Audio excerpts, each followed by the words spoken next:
চিরতরে স্তব্ধ হয়ে গেল একটি স্বপ্ন, ম্লান হয়ে গেল এক প্রবাসীর বুক ভরা আশা।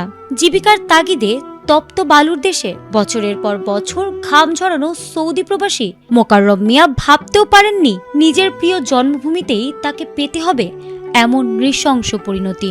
পরকীয়া প্রেমের এক চরম ও নির্মম অন্ধকার অধ্যায়ের বলি হয়ে ৮ টুকরো হতে হলো তাকে।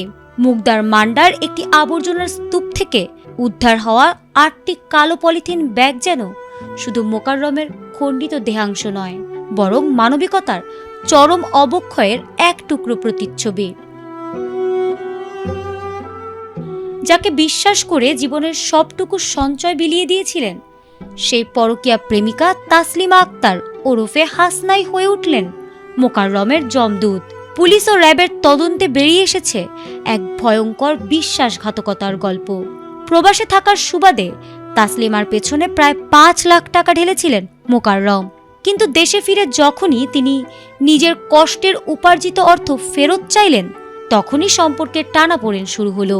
এক পর্যায়ে তিনি তাসলিমার ব্যক্তিগত ছবি ও ভিডিও সামাজিক যোগাযোগ মাধ্যমে ছড়িয়ে দেওয়ার হুমকি দিলে পরিস্থিতি আরও উত্তপ্ত হয়ে ওঠে।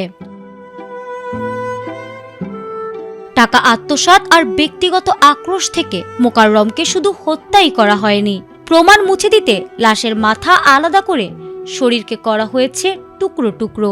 উন্নত প্রযুক্তি এবং অভিজ্ঞ চিকিৎসক দলের নিরলস প্রচেষ্টায় আমরা আছি আপনার পাশে। ডেল্টা হাসপাতাল। এর আগে এ ঘটনায় হেলেনা বেগম ও তার ১৩ বছর বয়সী মেয়েকে গ্রেপ্তার করে। তবে তাসলিমা তখনও পলাতক ছিলেন। নরসিংদীর শিবপুরে বোনের বাড়ি থেকে মূল পরিকল্পনাকারী হাসনাকে গ্রেপ্তার করা হয়। তবে মোকাররমের পরিবারের বুকে যে ক্ষত তৈরি হয়েছে তা কোনোদিন পূরণ হবার নয়।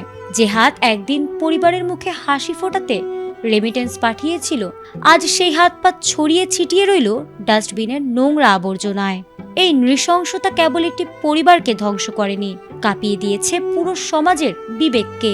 এই নির্মম হত্যাকাণ্ডের পেছনে থাকা প্রতিটি অপরাধীর দৃষ্টান্তমূলক বিচারই এখন মোকাররমের আত্মার একমাত্র শান্তি।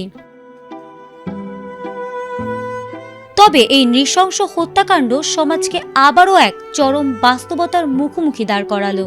পরকীয়া প্রেম যেন শুধু একটি পরিবারকে ধ্বংস করে না, তা কেড়ে নেয় মানুষের স্বাভাবিক বিবেক ও মানবিকতা বোধ। ক্ষণিকের মোহ আর অবৈধ সম্পর্কের এই চোরাবালি কিভাবে একটি জীবন্ত মানুষকে ডাস্টবিনের আবর্জনায় পরিণত করতে পারে, মোকাররমের পরিণতি তার এক জীবন্ত ও নির্মম উদাহরণ।